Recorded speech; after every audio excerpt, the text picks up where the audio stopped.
अस्सलाम वालेकुम दोस्तों, मैं हूं ज़ोहेब हसन। आप देख रहे हैं मेरा YouTube channel exam talks and analysis. दोस्तों, डेली बेसिस पे हम डॉन न्यूज़पेपर के आर्टिकल्स को कवर करते हैं। आज हमने 25 अगस्त 2025 के आर्टिकल्स को कवर करना है। उसमें एडिटोरियल और ओपिनियन पेज के आर्टिकल्स को कवर करते हैं, लेकिन दोनों के लिए अलग अलग से वीडियो बनाते हैं। ये हमारे एडिटोरियल के आर्टिकल्स की वीडियो है। चलते हैं इसको डिस्कस करते हैं। पहला हमारा आर्टिकल है गजा फेमाइन के नाम से। दोस्तों, यूनाइटेड नेशन की रिपोर्ट है, उसके मुताबिक गजा में भूख बहुत ज़्यादा फैलती जा रही है। तकरीबन 5 लाख ऐसे लोग हैं गजा के अंदर, जो कि जिनके पास खाने के लिए खुराक नहीं है। सीवियर किस्म की हंगर को फेस कर रहे हैं वो। और ये जो भूख है ये पूरे गजा के एरिया में बहुत तेजी से फैलती जा रही है। यूनाइटेड नेशन ने कहा है कि इसराइल जो है वो अब खुराक हो, पानी हो या मेडिसिन हो, इसको अब यानी कि इसराइल ने नाकाबंदी की हुई है गजा की, और गजा के अंदर खुराक को, मेडिसिन को इंटर भी नहीं होने दे रहा, जिसकी वजह से बहुत तेजी से वहाँ पे भूख फैल रही है, बीमारियां फैल रही हैं वहाँ पे। फ़लस्तीन में सिर्फ एक हॉस्पिटल बचा जो प्रॉपर फंक्शनल है। जितने भी हॉस्पिटल थे सारे के सारे उन्होंने आप देखें कि वहाँ पे मिसाइल दाग कर वो तबाह कर दिए हैं। यूनाइटेड नेशन इसके बाद दोस्तों ये बताता है कि इसराइल जो है वो, ये जो यूनाइटेड नेशन की रिपोर्ट है इसको डिनाई करता है। वो कहता है कि ये झूठ बोला जा रहा है। अमेरिका भी कह रहा है कि ये जो यूनाइटेड नेशन की रिपोर्ट है ये डाउटेड है, यानी कि वो भी इस पे यकीन नहीं कर रहा। वो ये कह रहा है कि ये हमास के यानी कि जिस तरह हमास ब्लेम करता है, ये उसी तरह की एक रिपोर्ट है। अब दोस्तों, कई पैलेस्टीनियंस ऐसे हैं जिसमें बच्चे शामिल हैं, जिसको गजा के अंदर शहीद कर दिया गया। आप देखें, नियर टू 60,000 लोग वहाँ पे शहीद हो चुके हैं, जिसमें एक बहुत बड़ी तादाद बच्चों औरतों की शामिल है। गजा में एक प्रिजन बना दिया गया है, जेल बना दिया गया है, क्योंकि लोगों को बाहर ही नहीं जाने दिया जाता, इसलिए वो एक जेल बना दी गई है। आप देखें कि वहाँ पे जो भूखे बच्चे हैं उनकी तस्वीरें निकल के सोशल मीडिया पे सामने आ रही हैं। वहाँ पे जो जो लोग इन वीडियोस को, वहाँ पे आप देखें सहाफ़ी है जो ये काम करते हैं, उन पे अटैक किए जा रहे हैं। इसराइल और अमेरिका जो है वो दोस्तों रियलिटी को एक्सेप्ट नहीं कर रहा है कि वहाँ पे गजा के अंदर बहुत ज़्यादा भूख फैलती जा रही है।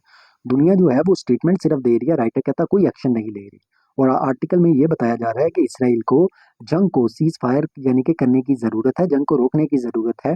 और ये जो खुराक रोकी हुई है, पानी, फ्यूल, मेडिसिन, इसको वहाँ तक पहुँचाने के लिए इजाज़त देने की ज़रूरत है। यूनाइटेड नेशन के जितने भी कंट्रीज़ हैं, उनको इसराइल को कोई भी वेपन्स नहीं प्रोवाइड करना चाहिए, अपनी ट्रेड उनके साथ रोक देनी चाहिए। मुस्लिम और अरब कंट्रीज़ जो हैं, उसको इस चीज़ में लीड करनी चाहिए।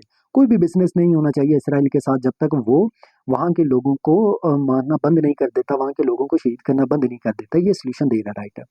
दोस्तों, चलते हैं अपने दूसरे आर्टिकल पे। एक और बात आपको करता चलूँ, अगर आप चाहते हैं डेली बेसिस पे मेरी वीडियो आपको मिले, काइंडली आपने सब्सक्राइब मेरे चैनल को लाजमी करना है। दूसरी चीज़ दोस्तों, कि हम CSS PMS PPSC FPSC की ऑनलाइन तैयारी भी कराते हैं जूम ऐप के थ्रू। अगर आप भी करना चाहते हैं तो मुझसे रब्ता कर सकते हैं। आप कमेंट कर सकते हैं, मुझे वहाँ से भी आइडिया हो जाएगा।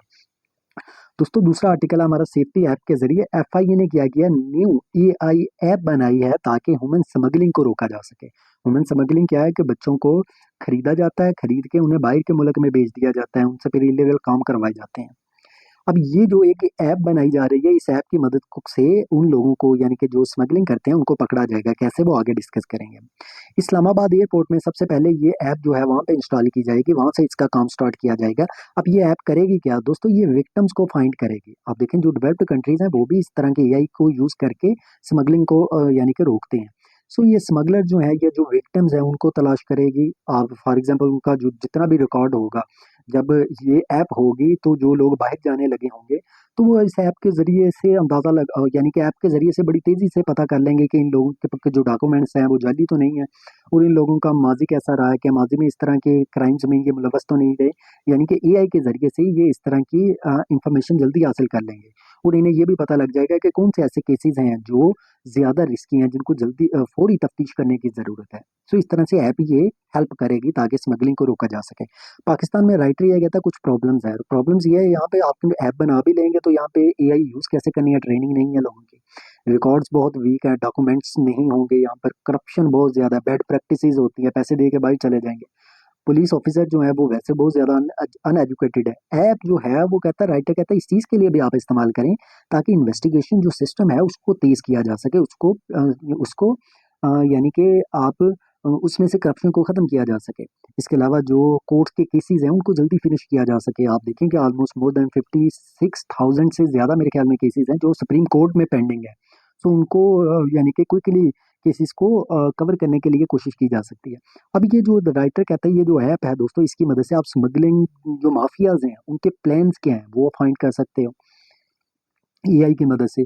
सो पाकिस्तान में राइटर कहता है कि लोग बाहर क्यों जाते हैं, यहाँ पे जॉब्स नहीं है, एजुकेशन नहीं है, गुर्बत ज़्यादा है, क्राइम है, यहाँ पे लोगों का ट्रस्ट नहीं है हुकूमत के, इस वजह से बाहर जाते हैं। सो एफआईए को क्या करना चाहिए, ह्यूमन स्मगलर्स को पकड़ना चाहिए, विक्टिम जो है उनको प्रोटेक्ट करना चाहिए। लेकिन होता क्या है, एफआईए खुद ही जाके स्मगलर्स के साथ जुड़ जाती है, करप्शन बहुत ज़्यादा है, उनको उनको मदद करती है। ह्यूमन स्मगलिंग जो है ये इंटरनेशनल बिजनेस है, ये सिर्फ पाकिस्तान का मसला नहीं, पूरी दुनिया का मसला है। इसलिए इंटरनेशनल कम्युनिटी इसको टारगेट कर रही है कि इसको किसी तरह से रोका जा सके। इसके लिए अलग से पैसे मुख्तस किए जाते हैं। पावरफुल लोग जो हैं वो इसमें मुलव्वस होते हैं। दोस्तों करप्शन जो है, आप देखें, जब करप्शन हो जाती है लॉ इन्फोर्समेंट एजेंसीज के अंदर भी, तो प्रोग्रेस नहीं हो पाती। सो कई ऐसे कंट्रीज जहाँ पे जो डेवलपिंग कंट्रीज हैं दोस्तों, वहाँ पे ह्यूमन स्मगलिंग का बहुत बड़ा मसला है, वो इसी तरह के प्रॉब्लम्स को फेस कर रही हैं। दोस्तों हम चलते हैं अपने तीसरे आर्टिकल पे, जो कि हमारा सिटीजन डिफेंडर्स के नाम से। दोस्तों जीबी के अंदर फ्लड आया है, जिसकी वजह से वहाँ पे घर, स्कूल, फार्म्स, ब्रिजेस, सारे हर चीज़ डिस्ट्रॉय हुई है। 300 से ज़्यादा घर ऐसे हैं जो अफेक्टेड हुए हैं। एक शेफर्ड था जिसका नाम था वसीयत खान, उसने लोगों को बताया कि सैलाब आ रहा है, टाइम से उन्हें इन्फॉर्मेशन दी, जिसकी वजह से कुछ लोगों ने भागकर जान बचाई। वहाँ के जो लोकल वॉलंटियर्स थे उन्होंने दोस्तों खुद ही अपने आप को रेस्क्यू किया और वहाँ से निकाला। गवर्नमेंट जो है उसका जो प्रोसेस है यानी कि हेल्प करने का, वो बहुत स्लो रहा है। पीपल जो है उन्होंने एक दूसरे की मदद की है। सो इससे पहले भी जीपी के अंदर सैलाब आया, लोगों ने वाटर पाइपलाइन, वहाँ पे सैलाब आया, वाटर पाइपलाइन फट गई, लोगों ने उसको ठीक करने की कोशिश की और कई लोगों ने अपनी जान की बाजी इसी चीज़ में यानी कि जान की बाजी से हाथ धो बैठे। हालांकि ये काम गवर्नमेंट का था, गवर्नमेंट को करने की ज़रूरत थी। कराची के अंदर देखें बारिशें होती हैं, सिटीजन ही एक दूसरे की हेल्प कर रहे होते हैं, गवर्नमेंट ज्यादातर बस दावे कर रही होती है, काम नहीं कर रही होती। आर्मी का हेलीकॉप्टर भेजा गया जीबी के अंदर के जाके लोगों की हेल्प की जा सके, लेकिन वो उस टाइम तक लोगों ने खुद ही एक दूसरे को यानी कि सिक्योर कर लिया था या रेस्क्यू कर लिया था। तो गवर्नमेंट पे जो ट्रस्ट है वो राइटर कहता है कम होता जा रहा है। अब ये जो दोस्तों फ्लड आ रही है, ये क्यों आ रही है, क्योंकि टेम्परेचर बढ़ जाता है। हमारा टेम्परेचर हर गुजरते दिन के साथ बढ़ता जा रहा है। इस टेम्परेचर बढ़ने की वजह से ग्लेशियर मेल्ट होते हैं, वो सारा पानी बनता है, सैलाब बन जाता है। कोई अर्ली वार्निंग सिस्टम नहीं है पाकिस्तान में, खास स्ट्रॉन्ग इंफ्रास्ट्रक्चर नहीं है जो इस तरह की चीज़ों को बियर कर सके। सो वो घर भी साथ ही बह जाते हैं। सो गवर्नमेंट को करना क्या चाहिए, ग्लेशियर को प्रॉपरली मॉनिटर करना चाहिए, जो लोकल पीपल है जो रेस्क्यू करते हैं उनको ट्रेनिंग दें, strong road, bridges, water, power system ऐसा बनाएं जो कि सैलाब को बियर कर सके। ये बेसिक नीड है। राइटर कहता है हुकूमत को, रियासत को एक्ट करने की, इन्वेस्ट करने की पैसे को और लोगों की जान को बचाने की ज़रूरत है। दोस्तों ये हमारा आर्टिकल है 25 अगस्त था। ओपिनियन की मैं अलग से वीडियो बना के अपलोड कर रहा हूँ, वो भी सुनिएगा, ताकि आपके मुकम्मल यानी कि करंट अफेयर 25 अगस्त का कवर हो सके। दोस्तों थैंक यू सो मच, अपना ख्याल रखिएगा, अल्लाह हाफिज़। मेरा चैनल लाजमी सब्सक्राइब कीजिएगा।